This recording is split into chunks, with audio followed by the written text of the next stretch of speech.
How's it going, everybody? Today we're giving an ad for Altoid Sours, which my lovely boyfriend has just downed one right before we started recording. They're not called Altoids, though. They're retro. Yeah, actually, Altoid Sours are sort of back. Another company has bought the recipe and rights and likeness and stuff, and are making them and marketing them as retro sours. So this is not a paid advertisement. It's just I love Altoid Sours and I want to spread the word. Anyways, today we are here for another episode of my series where I show my lovely boyfriend Marvel Rivals characters and their costumes to do artistic analysis. He's a comic artist. He's an art teacher. And I really enjoy these sessions. And I'm excited to see what we get from Iron Man. Copyright strike. I had to do the same joke as last time. It was too fun.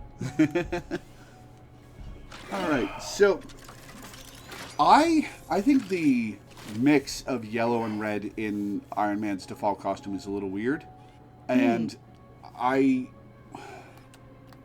really hate the eyes. No. Yeah, like there's something about the way the eyes are slanted that throws me off. They're a little more like sinister alien bug-like a bit. Yeah. But honestly, the first thing that popped off to me is just how cherry-colored he is. Yeah. Because, I mean, these on the comic books, you're just going to get kind of like the red and yellow. But since watching the movies for so long, we kind of got used to that kind of shiny red. So it's kind of interesting to come back to more of this brighter color scheme. Which Marvel's is all really bright and colorful, so it's not out of place. It's just like, whoa, not used to you seeing you so polished up. He's like one of the guys at the retro car show with that cherry red, old school. Ha! He would. You know, that's what I get it from it. It's kind of interesting too how much the teal pops in this color scheme, because it's also really highly saturated. Yeah, and they did a bunch with it rather than it just being like his palms, the soles of his feet, and his chest piece. Yeah, and here's just like a nice accent. I think it's probably a good idea to put it in the eyes as well, because usually they do white for his eyes or black. So it's kind of a nice way to keep that color highlight popping through the whole outfit. Hi, kitty. We're busy, Shinji. But I was thinking, like, the only color that's really kind of desaturated, aside from, like, the kind of gradient that they do on the red is that the yellow is probably the least highly saturated color, which is saying something, because it's still a very bright yellow. Yeah. It's just now that in comparison to being all, like, the most highly saturated red, the most highly saturated teal, then it's like, well, the yellow's got to play the work of kind of that desaturated color in this whole ensemble. And that's the thing, like, color schemes, they're really relative to the colors that are around it, so, you know, one color combination that works great in one setting is going to look different or change if you apply it in a different way. I also really like the fade off on this, because instead of being desaturated red, like a lot of your other outfits we've seen, it's actually more purple. I mean, it's still desaturated red, but they're still keeping the color high, so that's kind of the thing I do a lot in painting too, where like I need the color red to be darker, but I don't necessarily want it to go just, you know, pink or pale or dark, dingy red. So you kind of pull another color in with it. So I'm trying to think. So the other direction would have been yellow, which would have been more lighter and light value, which I think they've been using in highlights, because you see on like a leg when he moved, and his shoulders too. A lot of places have these highlights where they have more yellow. So they're using the neighboring colors to punch the value to light or dark without losing the saturation, essentially.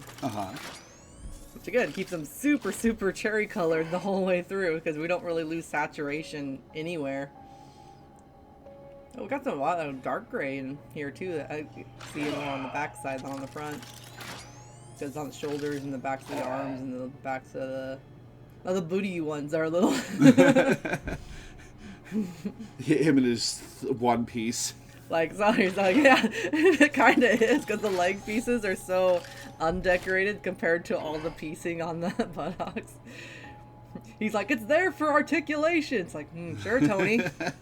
It's not there for any other reason.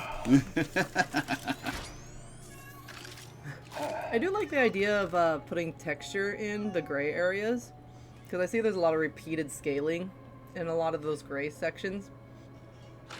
So it's kind of a, and they even got like these ribbons on the arm too in the gray area.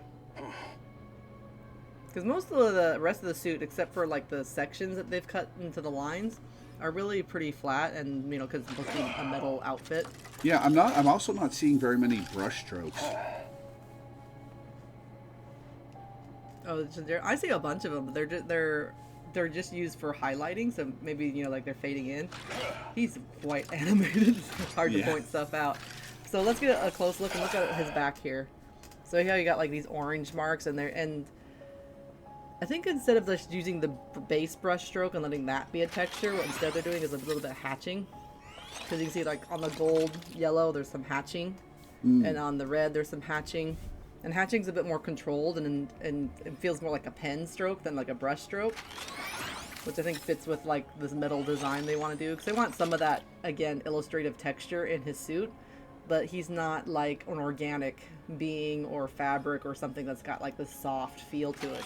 So they're using a more technical tool, like a pen, like a hatching, that we associate with more technical tools. So they're using a bit of that technique to bring in that idea of this technical suit, while still keeping with that illustrated hand-drawn style.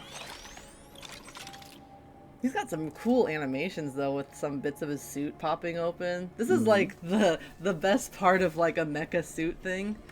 It's like they didn't really even have to do that, right? They could have just made Iron Man in the suit and be like, done! Thumbs up, everybody! Hand claps all around! Good job! Hand claps, high fives. But he has like these bits, and they're like, alright, these are all gonna pop open and move, and there's gonna be like steam and air. It feels very cool. It is very cool.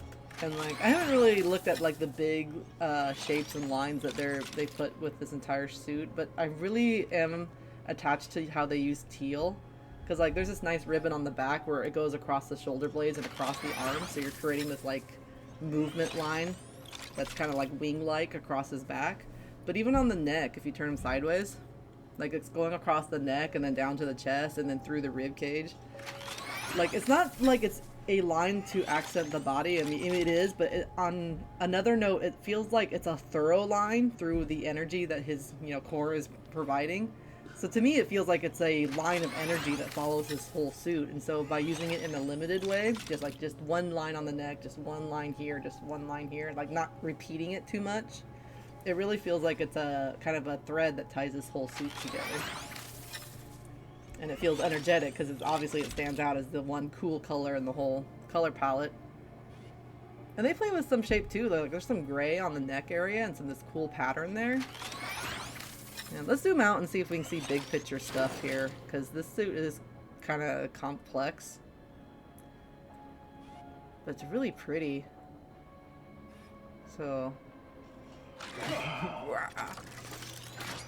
yeah, I'm just trying to pick some stuff out because it's really interesting what they've done. Because one big piece I see, the big shape is on his chest. They have like the triangle, but then the red pieces form like this big TV shape, but it's really bulky feeling compared to like how they've done some of the other pieces, which are a little more smaller and delicate. So we have this one big central bulky shape to his body, which gives him like a bigger, more like sturdy feel, right? Because this is a power suit. And the pauldrons are pretty neat, and obviously they're sectioned and animated, but even alone by themselves, they again kind of have like this bulky feel to them, and they're kind of irregular too. Because it's not like a smooth shape, it's like these three chunks on his shoulders. And I like that again, because again it's feeling like armor, bulky, but it's also done in a unique way where it's not like any other kind of armor you would see. It's not like a knight's pauldron, it's not like a military armor, right? But it has its own kind of unique design and shape. And yeah, let's still keep zoomed out though. I'm gonna keep going. I like that they're pulling yellow in a certain way. Because we're looking at the front here, like obviously big yellow patch on the chest, but then there's this big yellow stripe on his rib cage, and then his like basically the whole middles of his arm are yellow. That's a super dark yellow on his rib cage too. Yeah, and I think that yeah they're probably definitely playing with the value there because they don't want the yellow to be too much of an eye catcher, but it is making these nice lines. Because like again, it's leading into the arm, and I feel like it's even pulling out that broadness of his chest again with the big shape on the front. So we're adding other big shapes to basically imply this idea of like largeness essentially. Because like if you took that out, he would feel like a little bit smaller, I think, if you know if it was just red. But I really like that they're using like again that big T shape almost with the shoulders into the chest into like the big armor there, and then like the gauntlets are red again, so we get kind of these different sections. And I've seen like some of the other designs have had a stronger like across the whole middle section is like all yellow or something like that. But I think his is a little more subtle across the chest, and is a bit more of a different breakup of shapes. It's almost like because by adding the ones that go up the neck too, they're not following the collarbones really, but they're going up and around the neck and around the back. It's almost kind of like a starburst shape almost. Oh yeah. But it's just it's really a unique cut up of the body because a lot of the other ones we've seen have been directly following body lines, like they'll directly follow a muscle group. This one's not really doing that as much, but it's following the contours really well. So we get kind of a more non-organic breakdown of the shapes, I think, rather than some of the other ones we've seen. Got like little gray hip pieces there too, which I think there is just a way to make sure his torso and his legs just don't melt together. Because if he didn't have a breakup there, that big piece from the torso, which is basically goes down to his crotch, would just like melt into one piece, and there wouldn't be any division between the thighs and the rest of the legs. If anything, they didn't go far enough with that. Yeah. Because they do kind of melt together. Yeah, but I think it's enough there that you have like a point of where you think the legs should like start essentially. True. And they're stylized to a point too. Like when you're drawing a cartoon character, you can stylize like how high or how proportional certain parts of the body are, as long as it's still like mostly within the realm of reality. That's why you get like cartoons with like enormous noses and enormous ears, and you're not like freaking out because you're just like, they're mostly in the right spot, but you know it's just exaggerated. So I think by exaggerating how high the hip is too, it makes him feel really flighty because he's athletic, but he also has to be fast. So it's like, how do you make someone beefy and also feel fast at the same time? That's kind of like counterintuitive, right? Well, red is the fastest color. Yeah, like, so yeah, race car red. He has like the big shapes mostly on the top, but they're using a few other things, I think, as far as the lines leading downward, especially on the lower part of the torso, which is the part that is going to fly behind him when he's, you know, flying away. I think that's all very purposeful. I also just really love some of the repeated patterns here. He has quite a lot of them on his suit. It's almost really kind of hard to break it down. Yeah, sorry guys. The cat is very talkative the last few days. We're not really sure why, but she may interrupt the video once or twice. Yeah, I'm really liking the on his neck that they did that darker texture. Because it's kind of interesting display of like high density and low density as far as how his outfit works. I feel like I could spend a really long time on this one because there's just so much going on. Because there's not really a whole lot where they didn't do a little bit of detail, a little bit of line work on the piece of armor. But it all flows together so well. I just noticed like the lines on the pauldron part of his arm where you turn it so no one can see it. It's the dark red lines that are like double lines and then they merge into one. It's almost like a little bit like circuitry, or a little bit like the little details they'll put on like plastic or metal stuff to give it a little pizzazz. And even the eye, like usually I've seen the lines for his eyes, it's like one line down the brow and then down the cheek. They split this up into like it's another shape on the eye and then it goes down almost to the middle. I will say his expression is a bit severe, because even the mouth is like, you know? And it's not very human proportioned anymore either, where normally it usually is. Like the face is really long and the mouth is really low, so it makes a really long jawbone effect. So he almost feels like an alien character rather than a human one with that type of helmet. Yeah, and that's the thing I dislike about this costume is the face. Yeah. One sec.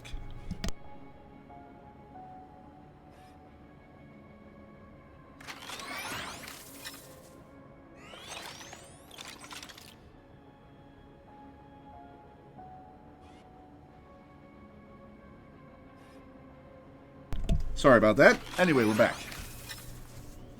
But yeah, we're just talking on the character of the face. The eyes say a lot about a person's face. We're just so keyed into the shape of the eyes. And to me, like, it's so angular. And it's even got, like, the angry eyebrows with no eyebrows. So, like, the eyes are angled in an angry way. You know, I think they should have picked something that would have been a bit more neutral as far as the face goes, but I don't know. I think they were trying to make him look cool and angular and robot-y, and they forgot to make him look likable. Yeah, like I feel like if the red and the iconic colors were there and they just showed like the headshot of this guy, I would think, oh, this is some kind of like evil villain guy that's gonna like fight in space or something, you know? Yeah. If I didn't have the other context clues, but yeah, I'm trying to think if there's anything else I could pick out here as far as the design they went, because there's just so much repetition of like lines and stuff. They're using a lot of patterns. So like if they have one scale, they repeat it again. They're obviously having a lot of fun with lines. I'm looking at this line on the yellow bicep that's like it's cut in a way that feels like a machine, all angular. And I think they're messing with different materials.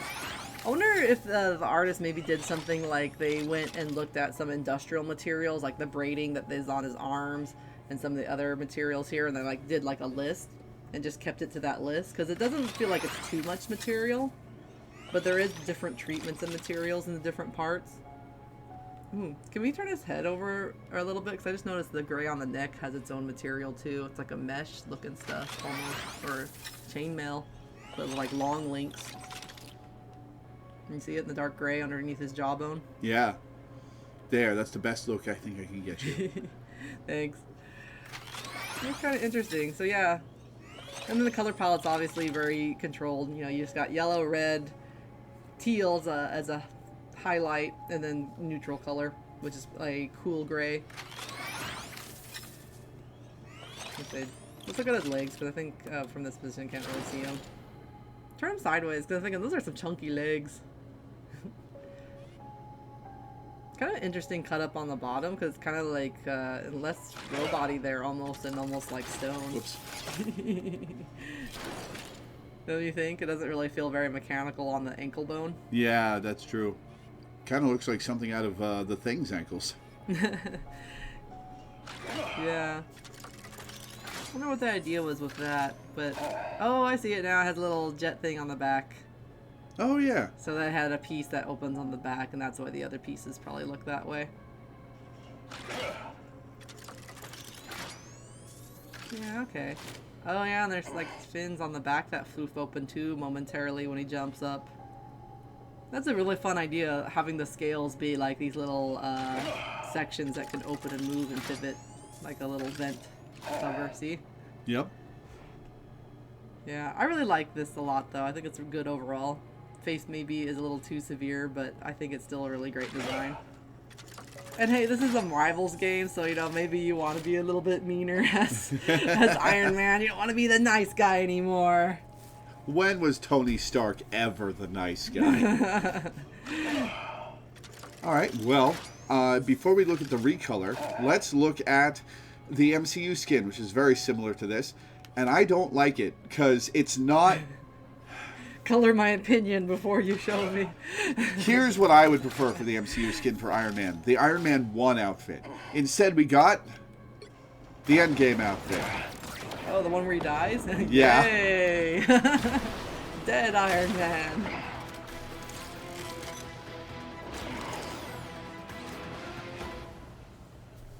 Yeah, I was actually watched a video that was explaining some stuff about film, and they brought up the way that Tony Stark's outfit changed across the movies as a point of their essay. So sorry to that person because I forgot what video I was watching.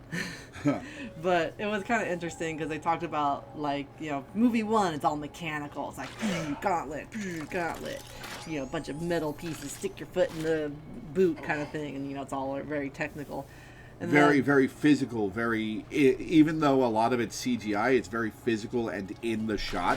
Yeah. It feels like. And then, like, you get the second movie, and it gets a little bit more streamlined. Now it's like plates kind of going bleep, bleep, bleep, bleep, bleep. And then by the final movie, it's like little nanobots that just, like, phases onto his body and just, like, boring. And so, since they streamlined it so much, you have less of a mechanical cool man outfit, and you just have sort of, like, I'm not sure what the right word for it would be, just like a space outfit, I guess, where it's, you know, it doesn't have to be mechanical anymore. It loses the robot part, which is part of the appeal of, you know, this kind of character is having his, like, mechanical suit that he made himself, like a self-made superhero, essentially. He's got kind of the Batman vibes, you know, like, they don't have superpowers, but they can sure make some cool stuff that makes them super. Yep. And the nanobots just don't feel that way because they just feel a little maybe too magical. This is a man with a mocap suit on, like. But let's take a step back from that, and we'll see what they actually did with the suit, as far as how they implemented it. I do not remember exactly what the suit looks like in the movie, but yeah, they really Dorito bodied him in this costume. Yeah, I was just thinking, like, there's some real weird cut up to me, like the way they did the yellow sections, because it's like over the shoulders and then the thighs, but it's cut in a way that he almost feels like he has, like, on those shorty shorts and a tank top. The Daisy Duke armor. Do you see it? Yes, I do. You know, like the ones where, like, the shorts cut up high and there's like 2 flaps that go down each side. Yeah. Oh my God, he does have that. I'm so sorry if the designer of this outfit didn't see it before I did. But that's my first impression. And then, like, the gray is, like, creating these really hard lines out of the body because there's more contrast on the yellow. So it feels very blocky and cut up. I'm not sure if that's in, like, a bad way or a good way, because it's just, like, instead of, like, that kind of subtle plate armor look, it's more like the gray lines is creating the armor look, really, instead of the actual form instead. I think it doesn't look functional. Like, the gray lines don't, on the legs in particular, don't look functional. They look decorative. Yeah. So I don't like that. I mean, I was looking at the arms specifically because it really cuts across the upper part of the arm with this big muscle there. Uh-huh. But doesn't it feel like it's more like sectioned over skin than it is a big armor piece? Kinda, yeah. Even though, like, I think he does have a bit of an animation when he does his arm out there where the piece moves, but it feels very limited compared to his default. You have to look at the front when he does that. There's, like, a piece on the front that moves. Or the side, I should say. Yeah, probably about there you might see it. Then, yeah. Oh, maybe I was wrong? Oh, there it is. Ah, yeah. It's really tiny. Again, easy to miss because you were, like, looking for that animation and I was like, it's there, really? I think the only part I really actually do like is the ribcage area, the treatment there. Like, something about that texture feels really cool to me. Like, it feels like it's a bit organic in all that mechanicalness, and it feels almost like a smoke cloud or something that's got a lot of squiggles in it. So it's kind of interesting how they were able to cut that out of that. And I think it contrasts really well with the way the front of the outfit is done. And even the neck area I think is pretty good. It's got, like, these big lines that are going right over the front. But maybe I think they went a little too hard on that because I'm looking at the gray pieces that are connected to the big red pieces and it's starting to feel a bit more like overalls. Oh god, can you imagine Daisy Duke overalls? Oh no! This man is wearing Daisy Duke overall nanobots. Let's see. I think the face is a lot better because again the eyes are not as severe. Yeah, like he's got the MCU Iron Man face, which is great. I really like the MCU Iron Man face. Yeah, now I'm getting to look at it though. I'm thinking like the Marvels just exaggerated that, and since it's already an exaggeration of a human face, now it's very very over exaggerated. Let's have a look at the back for a little bit and see. Ooh. That creates a weird shape with the yellow stripes on his back to his arms to the one across his back. Yep. It's like this big triangle, but it doesn't feel satisfying like some of the other shapes I've seen on other characters. Because it's just cutting a weird shape. To me. Let's zoom out one more time and see if there's anything on the back of the legs I might have missed. This one's very blocky too. I kind of like the calves though, with that kind of block, like cutting the roundness of the calves and making it more angular. Yeah. That feels cool.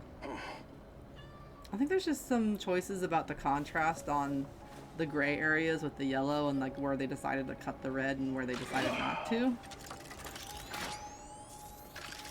Yeah, there's just something really odd. Even on the inside of the thighs, even from this angle, looks really weird. You know? I think they should have kept like more red on the thighs and maybe just did the kneecaps or maybe the sides of the thighs. Because there's those big panels there. I mean, I know this kind of sounds like I was making fun of it with the like the booty short thing, but like that's literally the shape they made.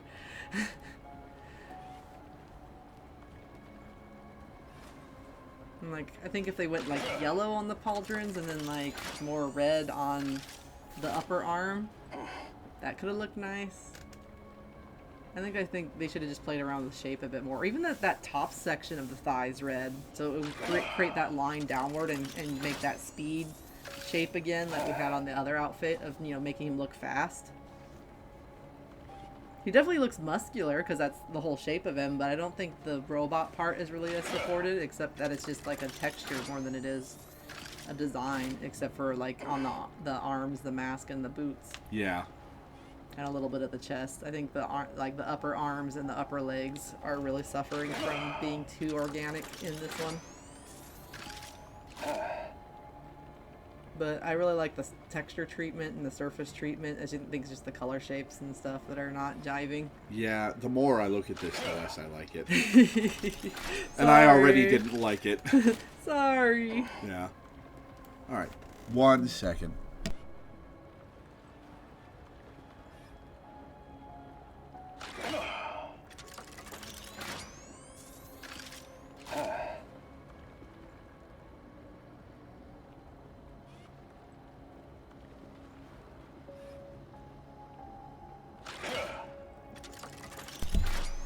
All right. Is that everything with this guy? I think so.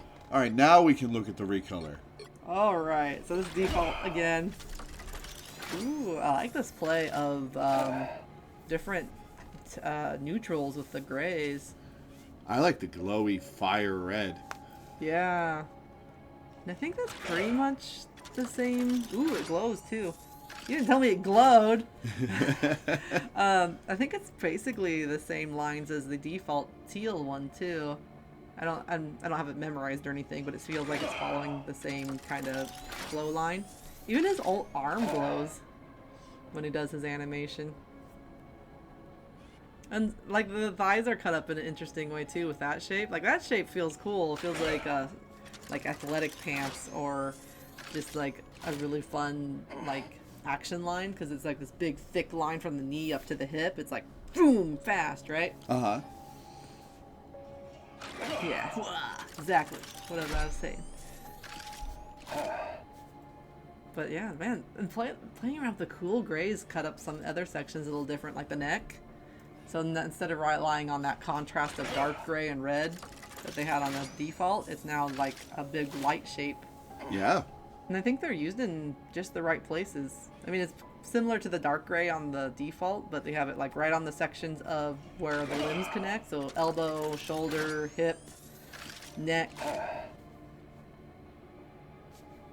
I think probably on the back of the knees too, and a little bit on the front, but it makes the suit feel and flexible. And his booty. And shoulder blades and things. Let's go zoom in on his back and see what the animation on this one looks like when he does his movement. Oh yeah, let's see the red. Oh, except for some reason he decided to just flex and show off when you zoomed in. There he goes. Ooh, orange. Gold. Ah, and it fades to dark, dull red, or dark, glowy red. Yeah. The treatment of the gold and yellow on here is really nice too. So we have like, again, it's brighter on the top, but even in the underside, like they're playing with like making it more orange or making it desaturated. So with their one color, they're getting a lot of play of variety. The highlight on this one looks sick though, because it glows in all these interesting places. It's animated, so when he does his animations, it turns bright. And there's even a flash animation added over his suit. Did the default one have a flash? Because I don't remember like the light that goes across the suit. Yeah. Yeah, it was the same color as his chest piece. I did not notice any teal flashing when I was looking at it the whole time. We can go look. We can. I noticed that like the pieces moved. I don't remember like the flash that flash, like an energy flash. Yeah, it had that in blue. In blue, I didn't even notice. I was trying to think, words. I thought I just noticed the piece move, and I was like, I wanted to watch it again to see if it actually did. Oh, it does. The hips have pieces that move too. Oh my God, they do. On the sides, those hips don't lie. Yeah, this one has all the great stuff from the default one, but I think the color scheme is a lot more vibrant because the contrast of that dark red to yellow is so much more interesting. And I'm wishing the teal was like had more contrast, like maybe go from like teal to white or something, or teal to yellow. Something that would stand out really a lot, like this one does, because they're starting off with such a dark color. It's easy to make that contrast because the energy core almost goes white. Mm-hmm. But yeah, let's go take a peek at the default and see if that energy comes across. Oh, it does. Yeah. I just never noticed. Wonder if his hip pieces move too. They probably do. Yep, there they go. Yeah, but I don't like it starts teal, but I never actually noticed if it also animates a different color, like the red to yellow. Yeah, it does a little. It does. It's just too bright to really tell. Yeah, it's just a lot more subtle because yeah, the teal's already so bright. But still very cool, and it's really cool to see that effect come through a lot more dramatically in the recolor. So yeah, good recolor. Yeah. Really good recolor. Really good recolor. All right, well, almost a recolor. Superior Iron Man. This is his default shop skin. Oh yeah. All right. Those ones are like kind of the interesting on a design perspective because now you're going almost monochromatic. It's basically all gray and teal. But I do think the darker gray might be a warm gray here. This is a nice bit. It's only by a little bit, because if you go too warm, then it's going to look really funky. But just a little bit of warmth in the gray makes all the cool colors pop more. I really like how smooth things are as far as the lines. Because like I'm thinking like across the chest, there's like these kind of overlapping lines. Let's go ahead and zoom in for that one. You see how like the pieces overlap and then overlap again and then overlap again? Yep. Like there's a really nice pattern in that. And it's kind of nice that they did like a bunch of smaller details, like especially the rib cage area in the middle of the chest, and then they use bigger elements for like the torso and bigger plating on the top. This one's doing a lot more following of the muscle groups because you can see like the lines in the neck are like the tendons of the neck, but they're just tubes now. Yep. And across the collarbone bone, which, you know, it's always a great way to show form because it always looks nice, especially on a heroic muscular character. He's got a real meathead neck in this one. Yeah. I was like, this face feels nicer too, which is funny because it's not really changed a whole lot. Well, that's ironic because this is Tony Stark at his most asshole-ish. I know, right? But like the jawline doesn't. Oh no! I mean, like the costume this is based on in the comics is Tony Stark at his most asshole-ish, god complex, arrogant. But like even the jaw, and I think if you turn him so there's not as much highlight, you might see it a bit better. But like that jawline is not sticking out sideways from his face as much compared to the default suit. So it's more one shape, and it's not super long either because it's like more proportional. Because there's always that gap between where his faceplate and the jawline of the mask starts, that little gray area. And that piece is huge and long on the default outfit, and on here it's like small and short, more humanly proportional. So it's really funny, like you said, like this is supposed to be his more evil, not necessarily evil, but just like not nice. Little evil. Little evil. Evil by proxy. Billionaire evil. Version of him, and it's like the more friendly face. So, you know, the PR department is doing wonders for his image. The funny thing is, he didn't have a mask on in the comics when he had this costume. Mm-hmm. He was completely barefaced with like a little tiara and a chin strap. Yeah, I do like these energy cores being in the arm too. They're a repetition of that central element, but they're placed in a nice way. And then, yeah, I really like the smooth ribbing. Because most of the other suits are like a bit more angular and mechanical. So in this one, they're doing more, it's a smoother curved line. But they're reinforcing the mechanicalness by having those round kind of glowing mechanical pieces. Because they feel like jet engine or like energy core. So we get that mechanicalness of that, and then we're just emphasizing that same shape language in the rest of the elements. Because look at the back. Before we look at the back, I've got to interrupt. If you look at his at the back of his elbows, you can see that apparently the yellow, the white harsh lighting that is on the sides of all these characters, it's detached from him a little bit. It is. Yeah. It's like which makes me wonder: is there like a shape, an invisible shape that it's contoured to, and they just didn't map it directly to the backs of his elbows in this one? Is that how it works? Is it? Yeah, I'm almost sure it's an invisible map because we've looked at some other characters because they want that highlight to pop in when it's going to accent an edge. They don't want it to pop in on like literally every edge on the character. So they probably have like a toned down, simpler model or simpler topography for this lighting to appear on.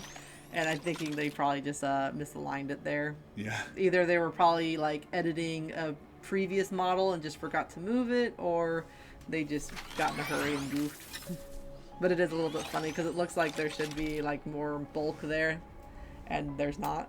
Yeah. Little see-through. Pay no attention to the man behind the curtain. Pay no attention to the owl face on the back of Iron Man. You know what's funny though is like I was talking about how we looked at previous characters, and like this is literally the worst character to point out the unique topography because he has like no hair or no ears and no little pointy bits that would normally make that effect easy to spot because he's so smooth. But trust me, it was there in the other characters we looked at where, like, we turn it, and instead of lighting, like, the whole side of their hair or their ear or anything, it'll just light, like, an edge in a more artistic way. Which, again, is a lot of detail, because that means, like, they're not only making these models, they're making the special lighting topography, all the brush strokes, you know. A lot of work on these models, and they're gorgeous, really, for the most part. For the most part. And here I am critiquing them. You see owl face. I still think this is really nice, though. I like the idea of this jet engine thing. Oh, yeah, it looks really cool, but I can't unsee the owl now. Yeah. I wonder, like, I think for me, like, because the dark gray on this is so dark compared to like the ones on his arms and stuff. I think what I might have done just to have a little more contrast is instead of like a round shape, I would have done like jet engine like fins or something as a texture. Maybe to try to break apart that whole eye pupil look. I mean, then it would have probably still been there, but it would have looked more mechanical and like, or they could have done maybe a spiral of things like they did on his arm. If you look on the arm, it's like a bunch of dots on like a light. So I think, yeah, it's just the dark gray that's making it really eye-like. Even the ear has some dark colors in it, but it's like a ring and then it's dark gray. But I still think, like, I like the idea of still having these jet engine things on his back. Maybe they just should have tried to consider ways to make them a little less eye-like. It also doesn't help that the other ones are like concave in, and then if you go to the back, there's actually a clear effect showing that they're round instead of like caved in. Yeah. They're convex instead of concave. Throw it out! There's also this really cool band on his back of like his spine, and they like exaggerated the spine to be huge and like strong and almost like overwhelmingly huge. So I really like this band added on there. He doesn't have quite the booty that the default one does.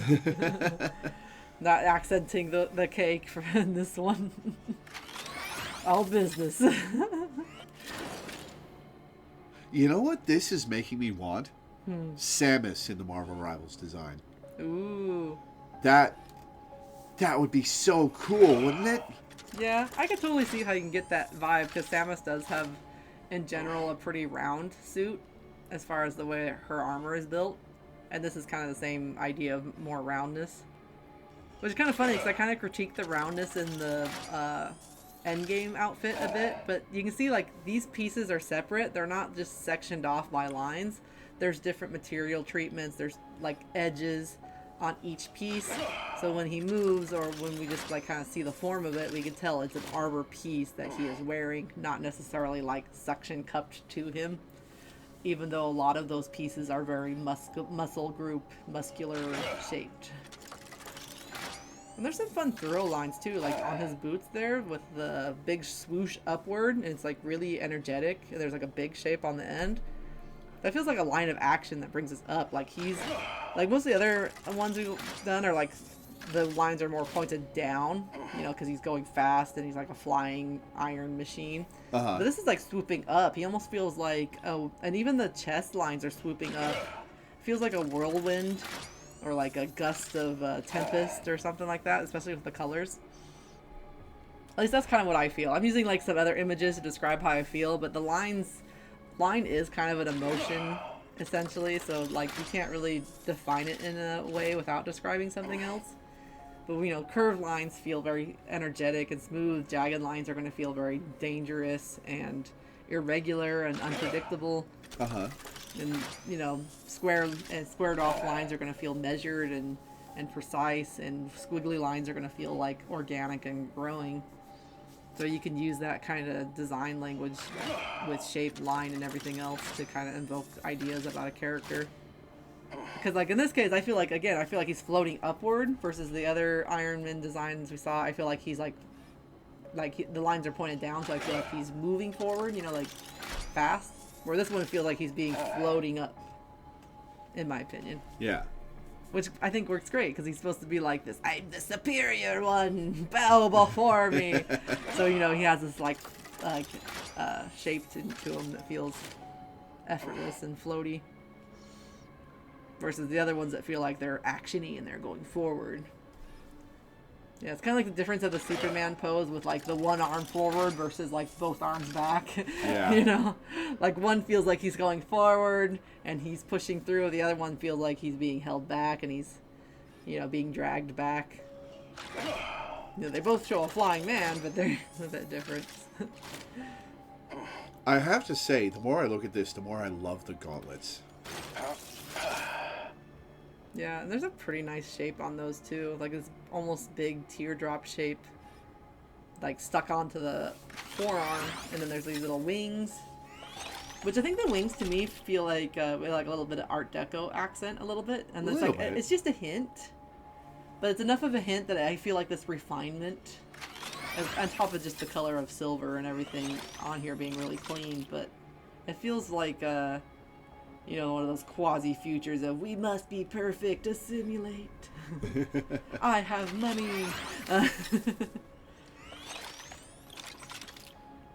I haven't really talked much about the hands on a lot of these, but I think it's because I've seen so many that are done this way, and it's such a simple way to do like a gauntlet or mechanical hand. But it's basically you take every digit and every part where it's gonna like bend is just another joint. So there's just a little joint, another joint, little joint. So you know, not like a glove, but there's like a little mechanical piece so each finger can flex and move.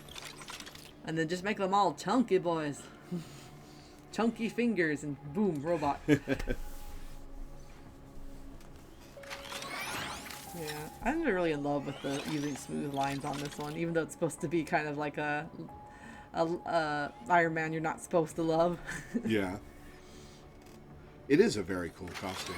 We'll get to my favorite costume in a minute, but this is probably my second favorite Iron Man costume. Yeah, and I think too, like I was looking at some of the lines. The lines are repeated and reinforced across the whole outfit. So like those gentle curves across the chest are again repeated across the rib cage, again repeated across the hips, and then all the way through. So they use a lot of like parallel lines to keep like what would normally be chaos going all over the suit. Even the top on his shoulders has a bit more curves there. Would normally be chaos, but because they're all parallel and they're all talking to the same direction and following the same pattern, it feels really nice. Also, he has a little gem on his forehead too. It's like a nice little. Oh yeah, he does. Because you know, once you have a gem, you're a special unicorn. Because I was saying, he said he didn't have a mask in the original, so you know they had to come up with something. Yeah. And it's kind of funny because they do have modeled heads for other outfits, so it is kind of interesting that they decided not to do that for him.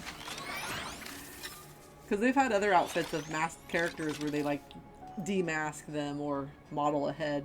His MVP shows his face, which is weird considering the context of what he looks like in the comics. All right, one sec.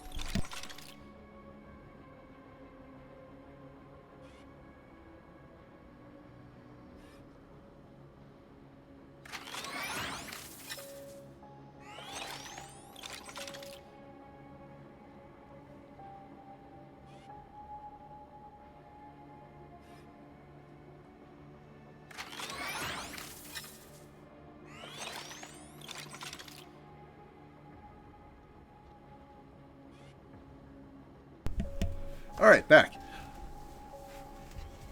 Alright, I feel like I talked about this guy a lot, and I kept repeating myself because I was just really impressed with the line work, but It is a good one. it is a good one.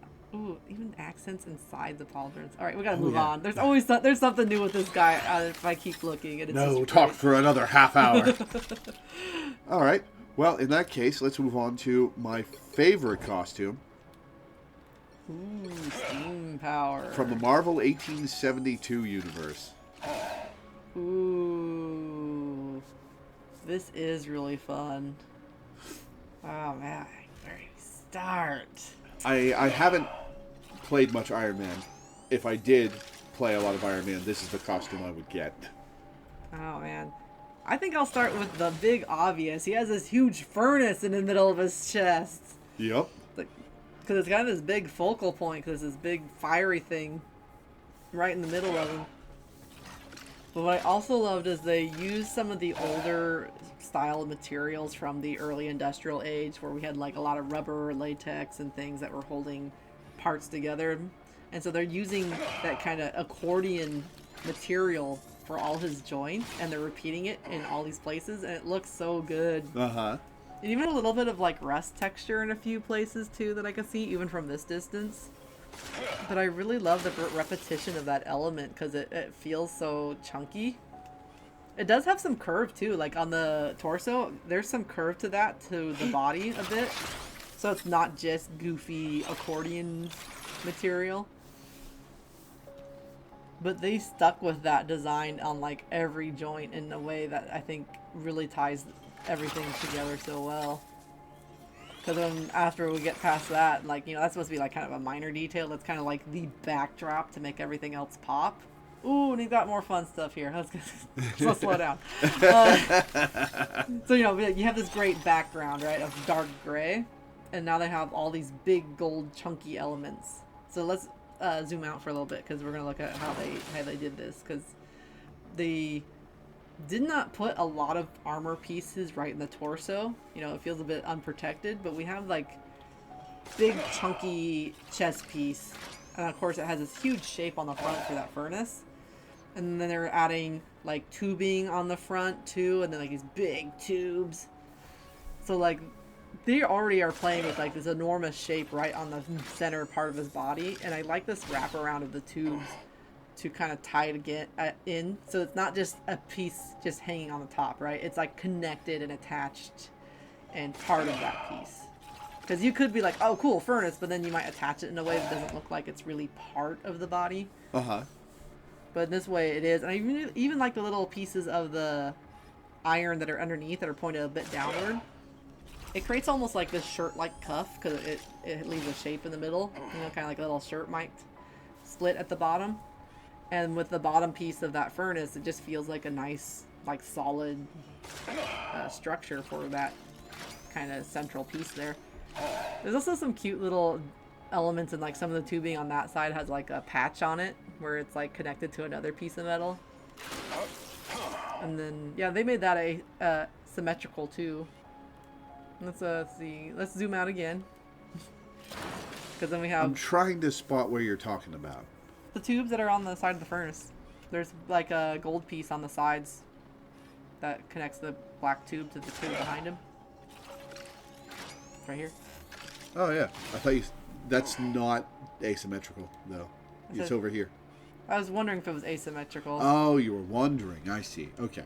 Yeah, because I was thinking, like, if they would use asymmetry here, but actually it looks like he's pretty symmetrical on both sides, because even the gauntlets have the same, like, pressure gauge, which is a cool little detail, because he's supposed to be old school steampunk. Yep.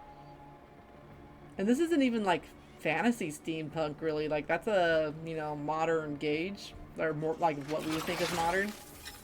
So they, it doesn't have, like, an old-timey clock face on it or anything. So, this is, like, turn of the century, early industrial age in a kind of sincere way. There's kind of a fun play of these dots that are on the gauntlet that attach it to the gray piece. Uh-huh. Because, like, I'm looking at those. That's just a shape. I don't even think that's a thing unless there's, like, some kind of mechanical thing that looks like that. I think that's just there to look nice. And, like, they do a little bit of riveting, but they don't go crazy with it. It's, like, in places that would make sense. Because they could have totally done the everything must be riveted. Ka-chunk, ka-chunk, ka-chunk, ka-chunk, ka-chunk. So, I just said it wasn't fantasy or steampunk, but they are playing a little bit of fantasy in the armor. Because, like, that arm piece is not held together with any rivets or anything.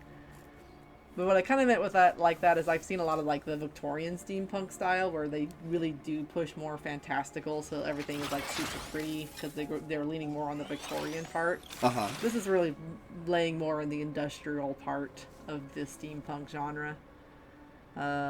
Still, let's just keep zoomed out because I go on the boots. So I was going to say, they did, like, the hip piece as one piece of armor, and then they're doing, like, big chunk for the thigh, which I think goes all the way around. If I'm not mistaken, if you spin them around. Almost all the way around, but the place they cut it is in the thighs, which makes sense because that's the most mobile part that the leg's going to move. Kind of feels a bit like medieval armor-ish, the way those are cut the same way for the same reason. Uh-huh. And even the backs of the boots have a lot of space on the back, so he has, like, a lot of flexibility in the joints. Which makes sense for the type of material that they're playing around with, because back then, you didn't have a lot of ways you could manufacture something, like we do nowadays. Nowadays we could do, like, a lot of more flexible materials. So the armor pieces that are armor and metal have to be spaced pretty far apart. I'm noticing one thing on the back, though, that's just funny to me, is that there's handlebars on the back. Oh, yeah? At his hips, you mean? Yeah, on his hips. Don't search on 3. Who gives Tony Stark back shots? I'm sure that's just there to hold up the suit when he's not wearing it, right?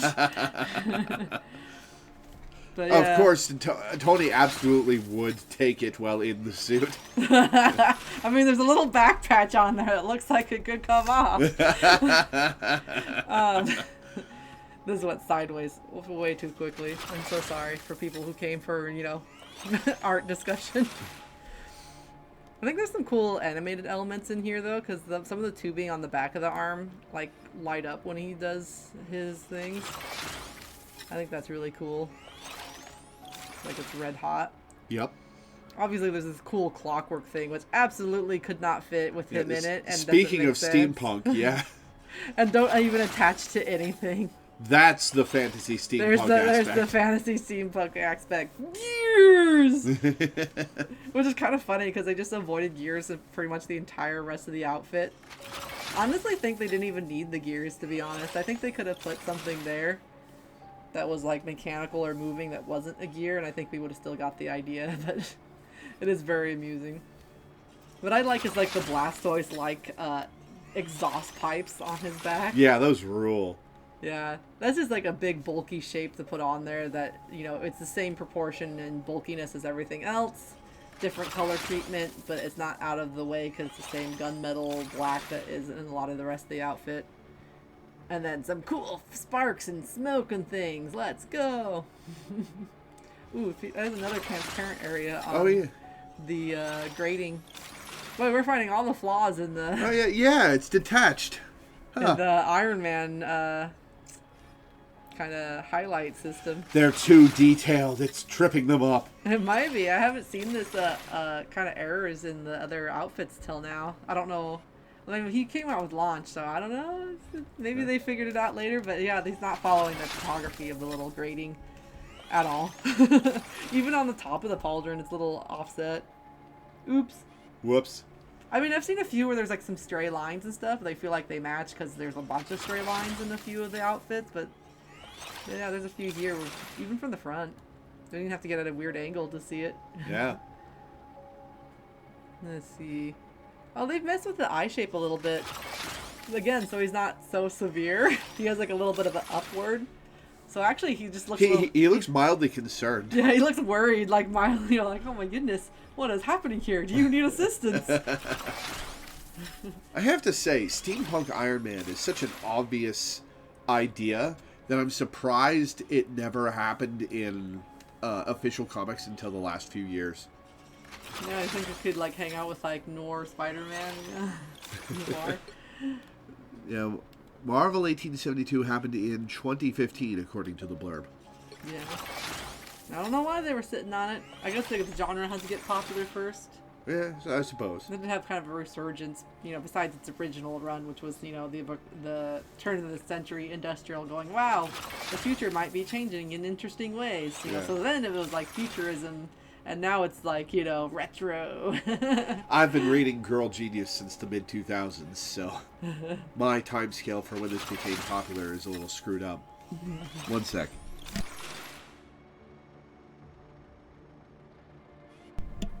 Okay. Alright. Also, like, there's a few little belts in other editions. They're in, like, basically a dark brown, which is evaluated to make them not stand out too much. With little belt accents. And when you have accents sometimes that small, they're not going to add a lot of, like, visual noise to your design. As long as you don't go crazy with it. Yeah. Like some Final Fantasy games. But stay tuned. I'll make him rate some Final Fantasy designs eventually. Oh no.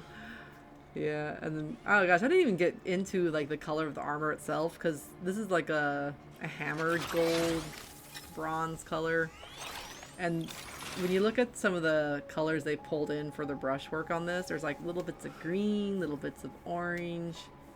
I see the rust stains that you were talking about, by the way. Yeah, the red on the tubing, especially, which again around the arms and where it would make sense for rust to kind of accumulate and build up.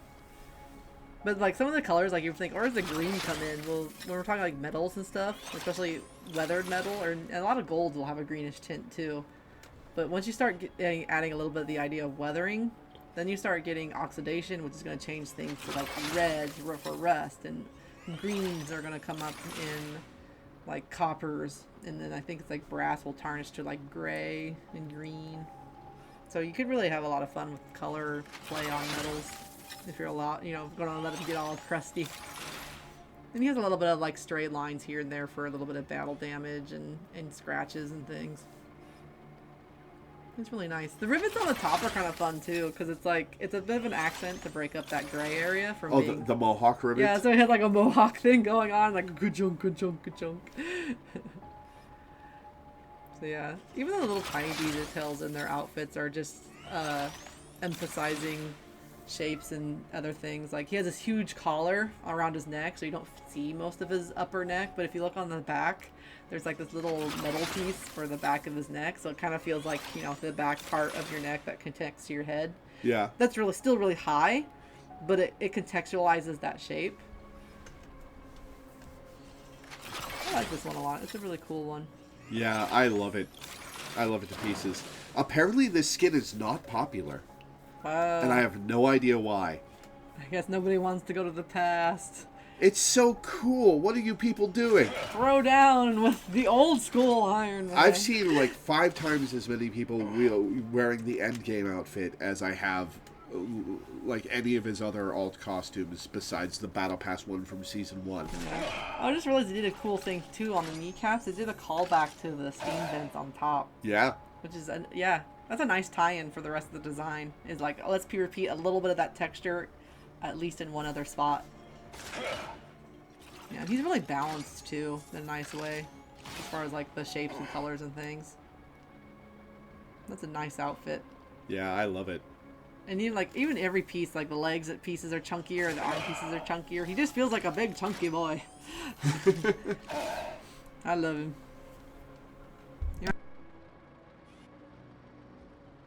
Sorry, say that again. He might be my favorite. Yeah, good taste. Alright, well, there are 2 costumes left. So next, I'm going to show you his newest costume. You remember in Iron Man 3, the extremist technology that turned people into superpowered suit-making people?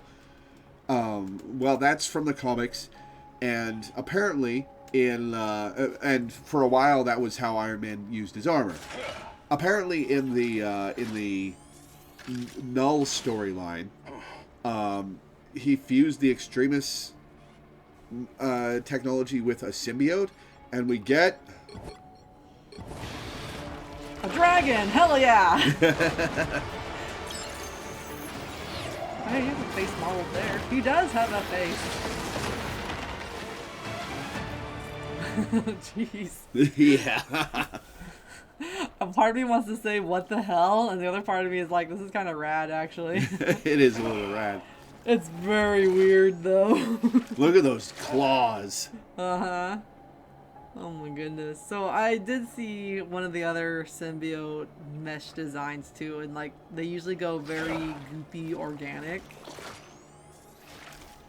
But the color scheme on this is a bit wild. We have kind of like that purple, blue, green, teal thing going on. Like a lot of fantasy color schemes will go for this.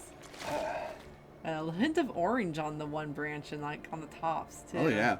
I'm not sure about that orange to be honest. It's really very different from the rest of the color scheme.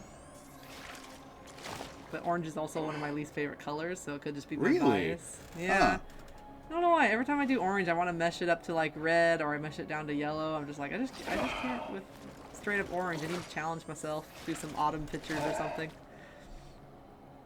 Boy, though, this is like a tree just attached itself to nearly his entire body. Yeah, that's the big criticism of this, is it looks less like a symbiote than like a tree. Iron Groot.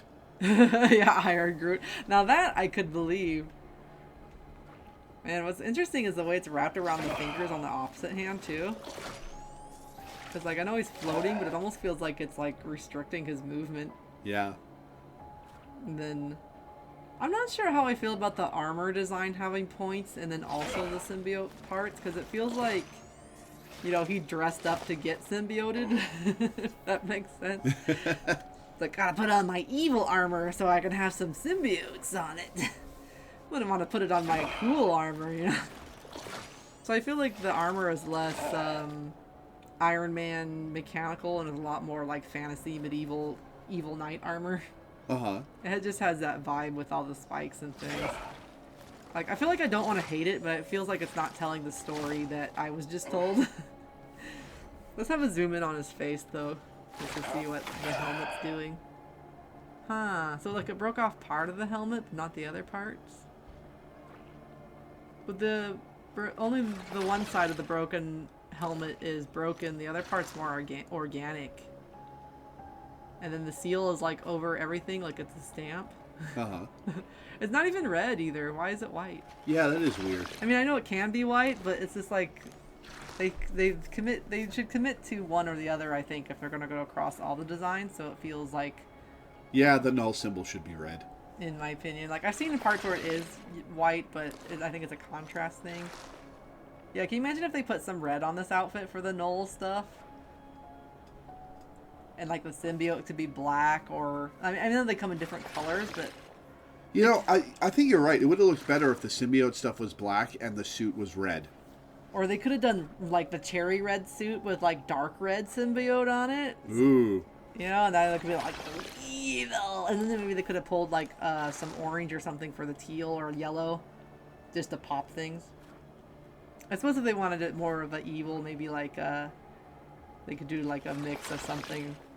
I guess teal could have been interesting on all the red though, even then, because it would have been a blue color. But I don't know. And then we got like, obviously we had like the power cell in the middle, but it's so close to the green and like it's not texturally very different anymore. Like it's got a little bit of the rings, but other than that, like it's got the same kind of glow effect and transparency. Like it just feels like another bauble rather than what it's supposed to be. Does that make sense? Yeah. Like, how cool would it have been to maybe, like, have an electric effect, like the symbiote was messing with the power source, and it was like, blah, dangerous, blah. Oh, that would be cool. I know, right? They should have hired me. And, like, I'm critiquing it a lot on the story of the design, because that's really important to me as a person that, like, draws illustration and comics and is really into every kind of storytelling ever.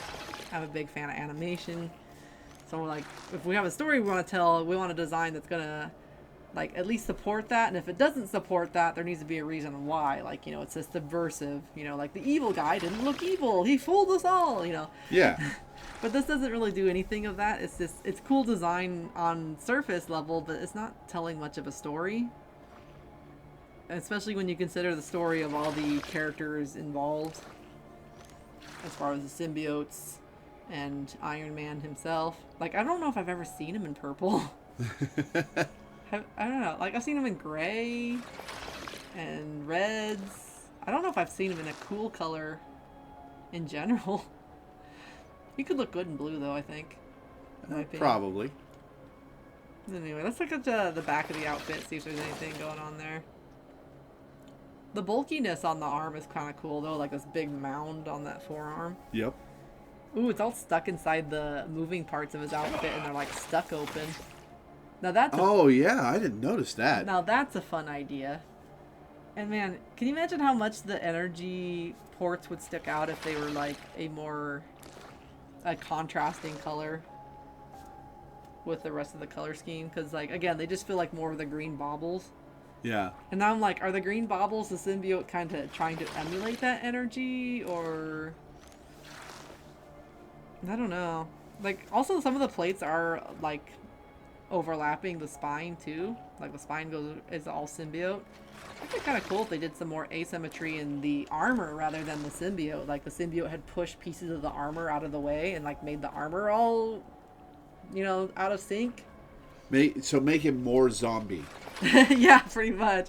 But not like in a lot, but just in little places. Like if one shoulder blade was like pushed over, and he had like one huge arm and like one normal arm to really contrast like the offness of the symbiote, kind of trying to mesh with something mechanical, because I think the symbiotes are usually meshing with like organic people, so it might be really strange for a symbiote to be like, all right, I got a what now? Checks notes. Machine. Okay, I can do this, you know? Right? Again, story that could have been told, and there's a little bit, but there's just not that much. And, you know, I'm just realizing from this angle, it looks really poopy. I wasn't going to bring it up, but yeah, he does look like he's dropped a bit of a log. Yeah. Gross. Very gross. Yeah, I think the more you talk about it, the more I think that the colors are the problem with this costume. Yeah. Like, maybe if they went more yellow or orange. Orange could have been kind of cool. Like, all orange on all that purple. You know, orange and red or something. Yeah. Like I said, it's just like, I think overall design-wise, this could have been something I would be okay with. I think the color scheme is just not supporting the story and the whole design as a whole. In my opinion. Yeah. Because, like, the colors don't say Iron Man, the colors don't say symbiote. The only tie-in that's similar to his Marvel's design is the teal. And, like, I'm sorry, you can't sell me that teal is an Iron Man color. Yeah. You know? I also think it's funny, like, they decided to have his face be modeled, but, like, we see, like, the worst parts of him, which is the stash. You know, it's like, great, we get to see his face, and it's not even the good parts. Like, no hair or anything. So, yeah, I think... I'm trying to see if I should critique any of the design of the armor we can see. Because it is a little different from his default or some of the other ones. There's obviously some repetition of this, like, spiky, thin design on the calves. Do they animate anymore on the calves like they do on the default? When it's not even a piece, really. They might not. Because, like, usually he jumps up when he does this animation and, like, they open. Yeah, nope. No. And not even on the back of the feet either. There's no pieces that moved like before. So, yeah, he took out more of the moving pieces. And I keep trying to see if there's anything I could say that says Iron Man in the design, but, like, even the feet and everything, that just still says medieval armor to me. Yeah. And, like, it's okay to borrow from medieval armor for a mechanical design because they're going to share a lot of design principles as far as the way the body moves. But if you don't bring any mechanical into the medieval armor design, like, there's no gears, there's no material I see, there's no moving bits and bobs, there's nothing on that says mechanical except for the little jet engines in his hands and his feet. Yeah. I feel like I'm being so mean to this one, but I'm just like, where's Hey, if you don't like it, you don't like it. I'm just like, where's the Iron Man? Where's the symbiote? Don't worry, you're really going to like the next one. I love my symbiotes too, and I'm just like, where's my goopies? They're down here in the bottom corner making silly faces, but where are they on the Iron Man? Imagine if he had, like, one little silly face on his shoulder or something instead of the spiral, just like waving around sillily. That would be cool. So, like, there's so many missed opportunities for each of the, you know, the designs that Iron Man and the symbiotes have created by the artists that have worked on them. That I feel like we've just kind of had a bit of a miss overall on this. Yeah. I feel like this could have been, if in a different story, could have sold me, like, you know, fantasy medieval Iron Man to go with that weird fantasy elf suit they had for, which character was that? They had the Cloak and Dagger? Cloak and Dagger had the fantasy elf outfit. Yeah. These two would go together, but as far as the Null storyline, I don't think this really fits. Yeah, agreed. Alright, let's look at something else. Alright, are you ready for the Heiko Core Iron Man outfit? Oh, there's a Heiko Core one? Alright. Ooh. This is from the Dracula Season Battle Pass. I see. Now this does scream a lot of medieval armor knight, but they went with it. Is the thing. Oh, and he still has moving pieces. See, I was right. Look at those little back of his legs when he flies. And he's still got the little booties accents. Thank goodness. The day is saved. See what he'll do with this in a second. He'll fly up. See? Yeah. Eh? I was right. See, so they got the mechanical back into the medieval outfit, which is really fun because actually I really like the idea of mixing medieval stuff with sort of like science fiction and space theme. So it's fun. So let's see what they did overall, because this is obviously very gothic. Yep. A lot of I'm blanking on the word, but they got a lot of these designs with the faces, cameos. That's what they're called. They're like little pendants with faces on them. Uh-huh. Kind of got these little cameo details on all these places. But it's really controlled because we have big shapes in the places where they have big pieces of armor. So they don't do little faces on little pieces. Like big knee pieces to put a big face on, right? Big parts of his gauntlet, and the gauntlets are like oversized to put a big face on. Big pauldrons, which are actually cut up, I think, on the sides in an interesting way. So they've got a kind of a cool shape. It's almost like a little cape for his shoulders. Yeah. And so they could do these big faces. And since the faces are kind of drawn up too, like they're stretched, like but since they mirror that in the shape of the pauldron, it really feels nice that they, like, the drawing of the faces is tied to the shape of the pauldron. It's not just like stickered on. Even on the gauntlets where like the face is drawn sideways as he pivots his arm, like, like everyone's in agony.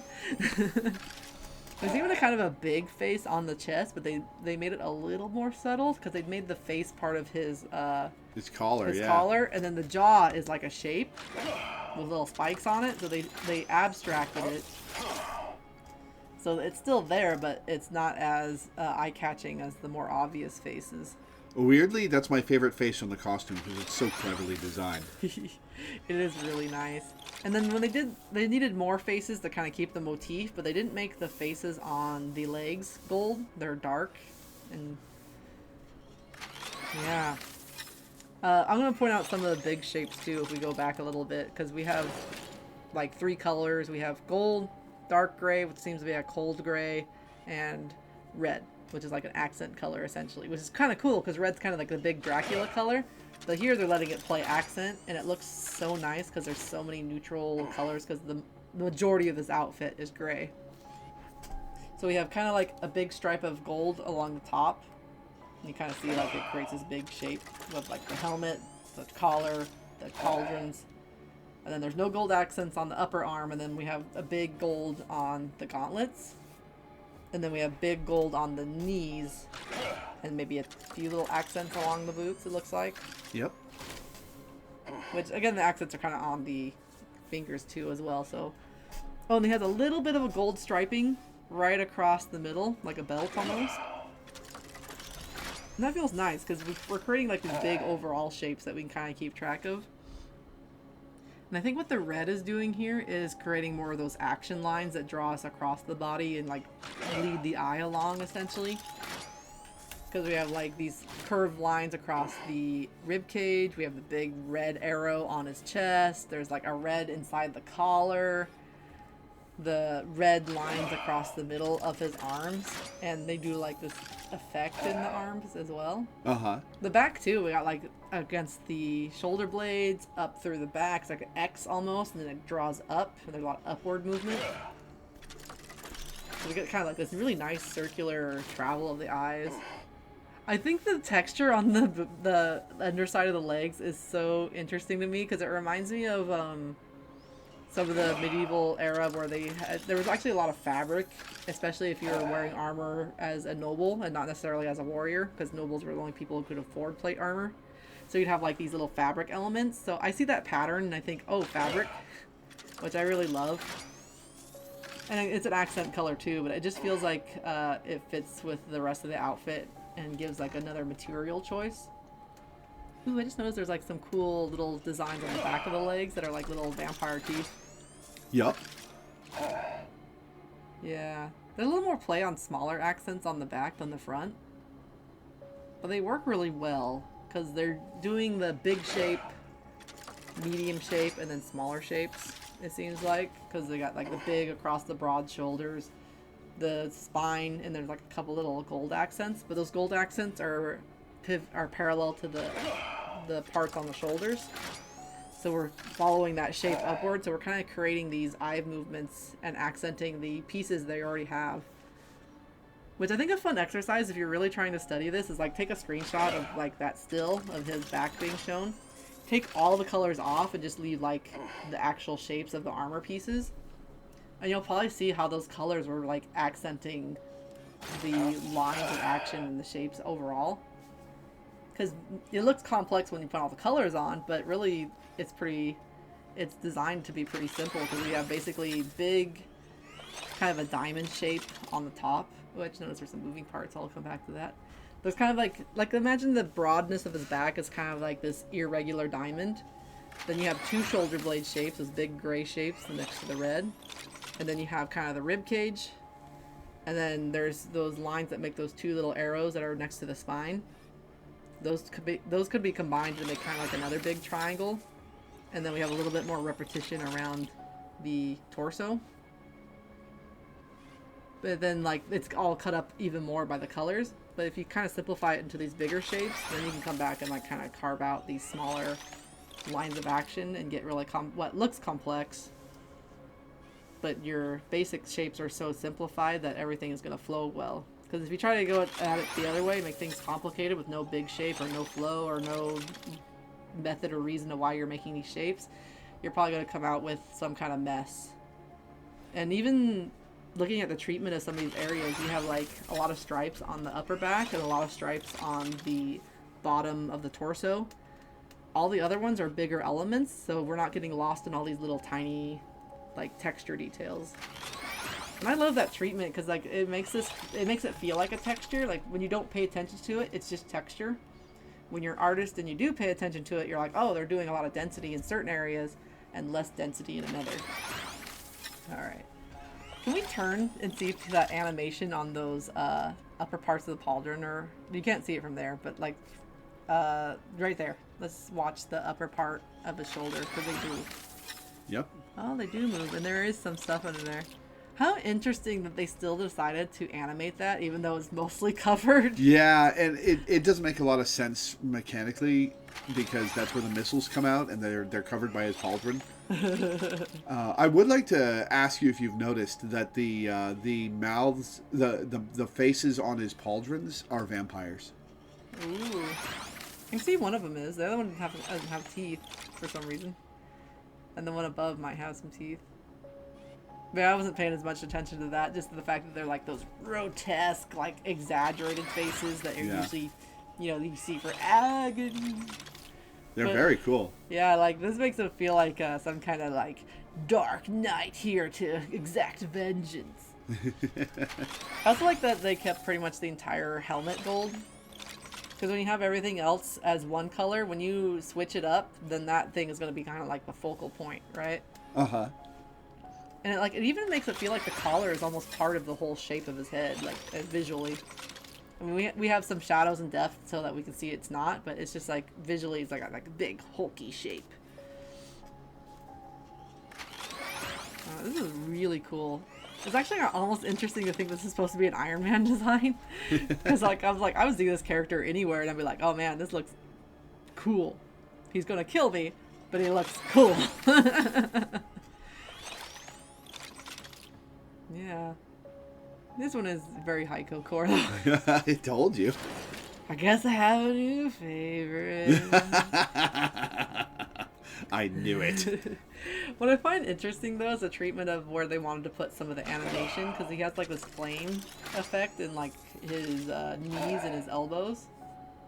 It's really interesting that that's where they decided to go with it. Because like on the shoulder, or the knees, it looks almost like it's coming out of the mouths of the faces down there. And then it feels like it adds to the effect of the gauntlets too. And then I think he has a more subtle flame effect just in general around his whole body. You kind of see like little particles. Little sparks, yeah. Yeah, they're like bloop, bloop everywhere. So it's kind of a neat idea, because I think the other Iron Men, they usually do the energy beam on the middle and they kind of just go zoom. He has like that particle effect all over him. In this case, I think they wanted it to go more occult, mystical. So they're using like the flames of mystery and, cinders and things flying through the air. So And arcing lightning too. Did you notice that? where's the lightning? On his pauldrons. Oh, yeah, when he does the thing. I was paying attention to it from the front because I was watching the moving pieces. Which, again, are still kind of funny because, like, clearly you said they had to move because they're part of his move set. But it's a little bit funny because you can barely see it from any angle. But it's there. You can see it a little bit. Yeah. It's just kind of funny how covered it is, but yeah. I really enjoy the treatment of the red on the transition from his legs to the armor because I'm just thinking, like, the way medieval armor connects. Like, that's a hard one to do because, like, a lot of the armor would generally have, like, some kind of, like, fabric covering anyway, or would have, like, a metal skirt or something. So it's kind of an interesting solution. Like, it's going to be kind of fabric-y looking, but it's going to still keep the silhouette of Iron Man without adding more fabric or bulk. Because he's Iron Man, he doesn't necessarily have a lot of fabric, you know, Yeah. to his whole deal. Yeah, I think this one's very good. And once you, like, start picking out details, like, even these little elbow pieces, the sides have little teeth in them. Oh, they do. I never noticed that. And then I think they really kept good shape control because, like, they did the pauldron shape, but they still need yellow there, and they just do a yellow with red shape, like a Y shape. So it still completes the shape of that piece of his arm. Because they could have extended the pauldron, they could have added another chunky piece, but I think that's a nice, elegant way of not stealing attention from how cool they made those pauldrons. And it's even different on both sides, because like there's like these spikes on the one side to go again, have this movement and shape and direction. Because, you know, he's like a forward character, and he's like, his eyes are slanted down, like he's, you know, rushing with speed forward, so they have those lines to support that. Even the nice big V shape on the armor is nice. Like, it's a lot how a lot of medieval armor will cut if it has any design on it, or if it has, like, usually the chest piece is one piece, but if you do find some of the more fanciful ones that they did for artistry's sake, you'll get more paneling and things. Which, interesting enough, some of the medieval armor, especially from the late period, was made to emulate fabric of the time. So if you ever seen like the picture of that goofy armor that had like these big ruffles in the metal, Yeah. that's trying to emulate like the ruffly medieval clothing that nobles would wear. Yes, for them to sit on their horse and look pretty, not for them to Form over function. yeah, form over function.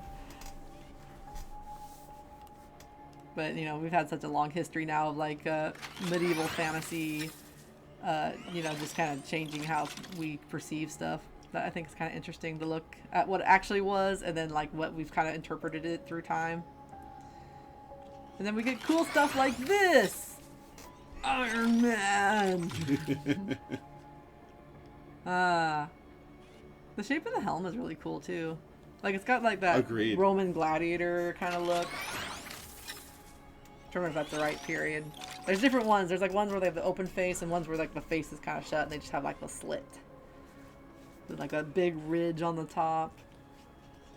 Like, I feel everything about the design and the shape of this one really supports the idea of this kind of like lethal gothic knight, while still keeping that mechanical Iron Man in there.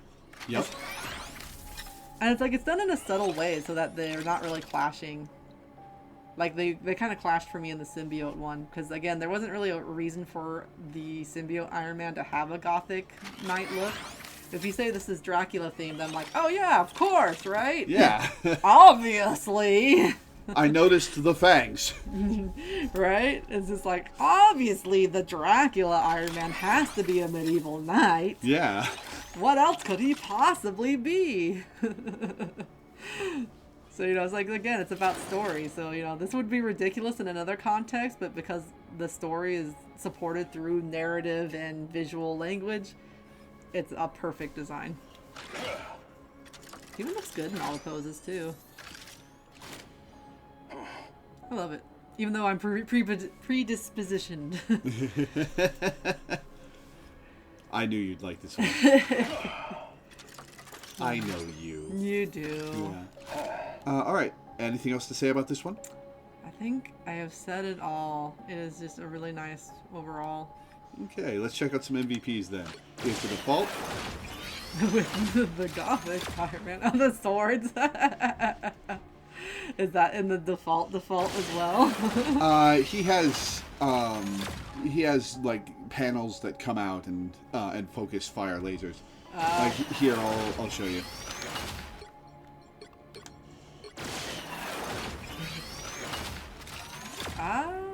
Yeah, that's an actual thing he does in gameplay. So the other guy, that must be cool. I would play the Dracula Iron Man all the time. I'd be like, sword lasers! Let's go.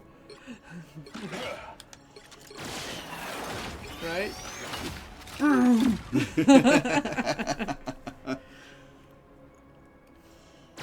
Alright, so the OG. Here's Endgame. Oh, hey, did the thing.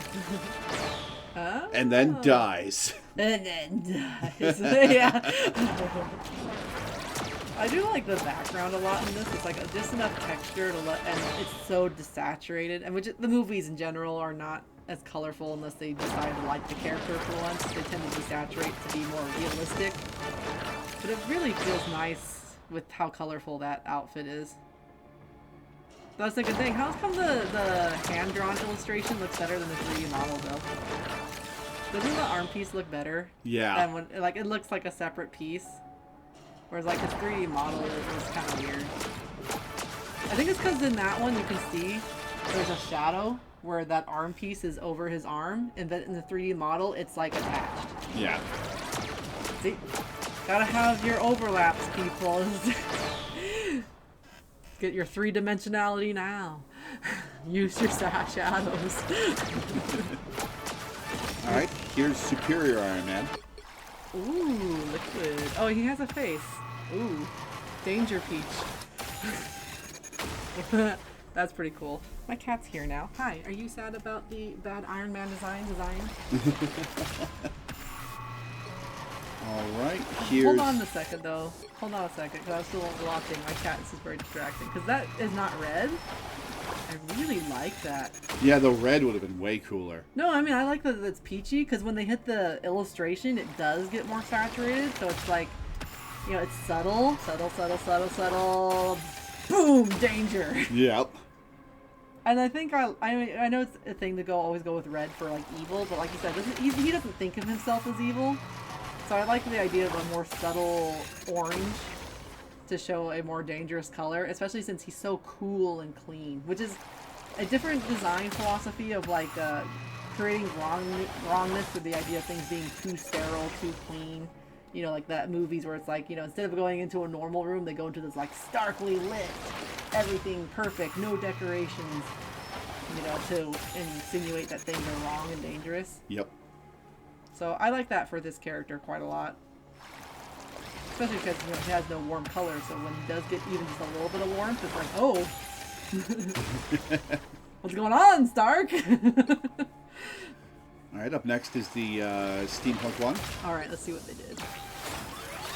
Whoa! That's cool. Does he do that in game? Yes. So I should hope so. It gets cool Iron Man arm cannon. Yeah, Iron Man has a mode he goes into where all his blasts are stronger, and his arms turn into cannons like that. I do like little bits of steam and things too. This is one though where like the background, like I like it when they do more of a painterly background of any kind, even if they don't move it around a lot. I don't really like the graphic backgrounds as much, like that just that Z shape.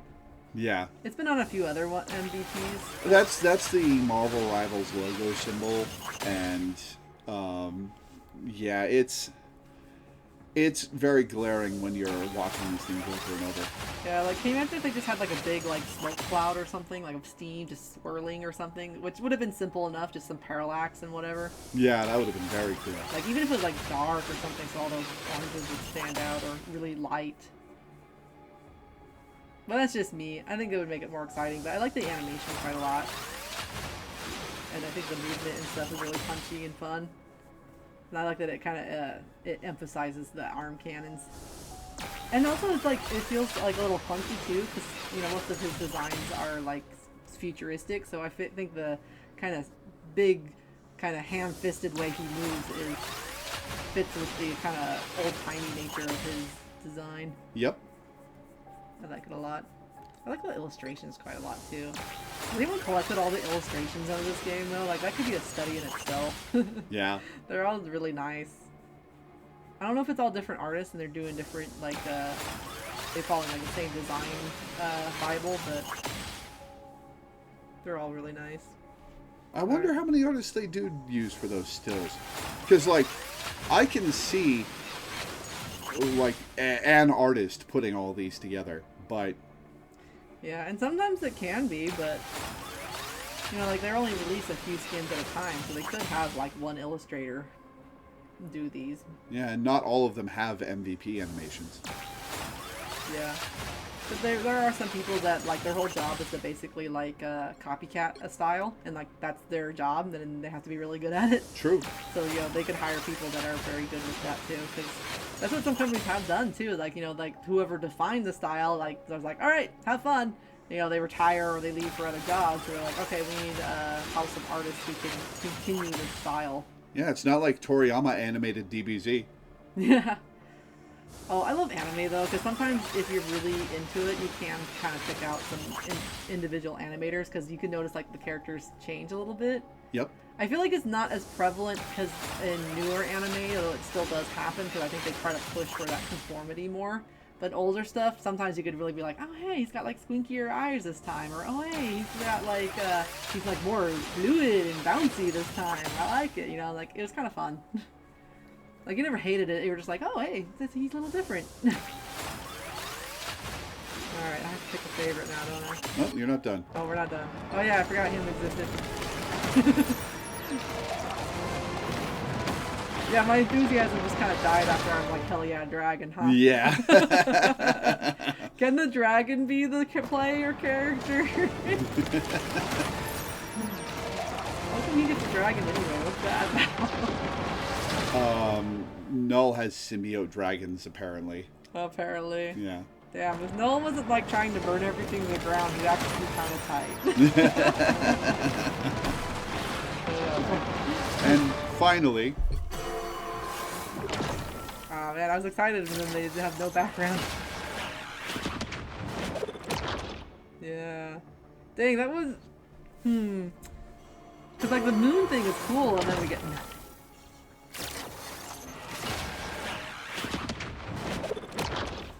I think if they had a background and they did a faster pull out from like when he's about to shoot the missiles, like this scene right here, if they just like zoom out faster, because they're gonna go zoom, pause. I think if they did like a long zoom, like a shoo, with like the missiles flying, they'd make it a little bit more punchy, and kept like some of the dark gothic background. With no background, this feels like he's in the void, a very, very boring void. And it makes me sad because like it starts off with the moon and you're like, oh, cool. And you're like, wait. Honestly, the default actually almost looks cooler than this one because of the swords. Yeah? Like, bring the swords back. Alright, so which of hey, wait a minute. They don't even show the swords in that one. Well, he doesn't do the chest laser, does he? Oh, is it only with the chest laser? Yeah. Oh. Dang, well, why would you not choose the swords? It's way cooler. This is supposed to be the MVP, not the, oh, okay, you did it. I have complaints about the MVP. The outfit is sick, though. Yeah. Alright, which of these MVPs is your favorite? Ooh, Let's see. Can't remember what our choices were. Not that one. What was this guy up here? I forgot what that one was. This one? Oh, that's the default. Default. Oh, that's the one I was forgetting. I was like, I know there was another one that we watched. That feels very Marvel movie though. The ba ba ba ba, and then you know the big pan around. Yeah. I do like the little rainbow effect they added with because he's about to have like all the stones. And there's like a little bit of like a refraction there. I think that's a really nice touch. Yeah. On that illustration. But I think my favorite is actually the ultimate. Superior Iron Man. Superior, yeah. Which is kind of funny because this also has no background, but I didn't actually notice it the first time. Yeah. I think maybe because they crop in so close to him too, because like this is a cool effect, and then like they're very close for almost the whole thing. But I think I just really like the color play quite a lot, and the texture treatment on this opening. Like this feels cool. Yep. It's a very cool one. Yeah. I'm personally gonna have to go with the steampunk one. Let's look at steampunk again first, because I remember how they do that. They're both pretty good. I just think I think the Marvel Endgame is the only one that actually has a background, huh? No, the Extreme Beat one does. The Symbiote one does. They should do some upgrades for the ones that don't have background and like make you pay like 50 cents or $1 or something. $50. Upgrade all your backgrounds to actually look cool.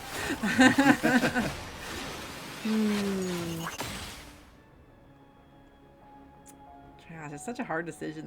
These are both pretty good because I really like the steam effect on here.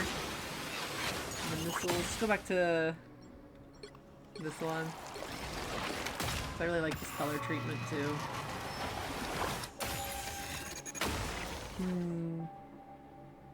This is a really tough one for me to pick a favorite out of these two. Because I think they're both really good. As far as like color and like the animation and stuff. I feel like this part is the strongest. And this is really cool. But I do feel like for punchiness, I think the other one has a bit more action and a little bit more texture with all the steam. It's a lot more dynamic. Why must you make me choose? That's the video. Yeah. You gotta pick. The difficulty of choosing MVP is balanced out by the ease of choosing costume. I guess so. I think I'll go with, usually when I get to that point where I'm then waffling between two, I think I'll go with my first choice, because obviously there must have been a reason. So, Superior Iron Man? Yeah. I think what I like about this one, too, is, like, you can do punchy, but this still feels really punchy without actually doing a lot of action, you know? Yeah. Like, this is very subtle action, really. It's just, like, a cool spin around and some cool effects, but, like, that with the sound effect, and it actually even has a bounce to it. Like, it feels like he's just bopped your screen. You fool! Bop! And I think I really like the fact that they continue to do this, like, liquidy effect. Which I've seen a lot of liquid. Just on the symbiotes a little bit, but it's more goop. So it's kind of neat. They're both really good, though. It was a hard choice. Yeah. Alright. So, I think I know your answer.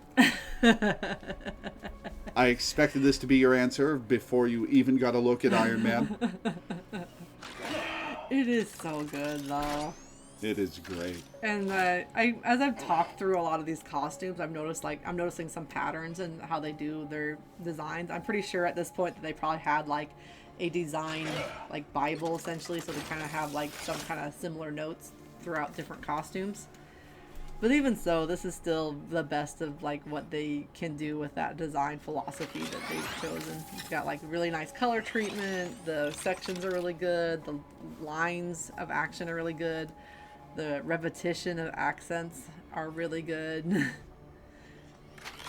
I personally just really like it because, you know, but this is actually pretty daring when you start getting to the point of like putting such sculptural elements on top of an already very busy design. So to keep that controlled in a really well way just means that they have studied and practiced really well and had a lot of feedback, good editors or something. You know, like this is like just a good design. I don't know, I just love a good design because when you have this many elements at play, it's really easy to lose hold of things. But like even the smaller elements on the gold just feel really nice and aren't overplayed. Yeah. I don't know, I might have to steal this design. It's really good. Do some fan art.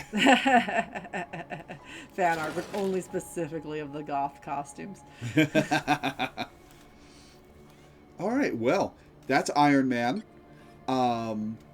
So next time, possibly tomorrow, we'll be doing Jeff the Land Shark. Hey, land shark time. This will be an interesting one. I'm not sure what you're going to think about Jeff. I don't know either, because I remember like the point where land sharks kind of became popular for no reason. People were just like, land sharks, go! And like a bunch of artists were drawing them. So I'm kind of curious. I don't know his comic book history, but I do kind of wonder if he was kind of like, you know, how like robots and gorillas were really popular in comics for a while. So I kind of wonder if he's a effect of that land shark era, or if he predates it. I'm not sure. I think his first appearance in comics was 2021. Really? I'm not sure. Okay. But he's new. He and Luna and Lin Lee Iron Fist are all very new characters. Nice. But yeah, that's going to be it for this episode. Shut up, alarm. Thank you guys for tuning in. Thanks for hanging out. Thanks for watching. And we will see you next time. Bye. Adios.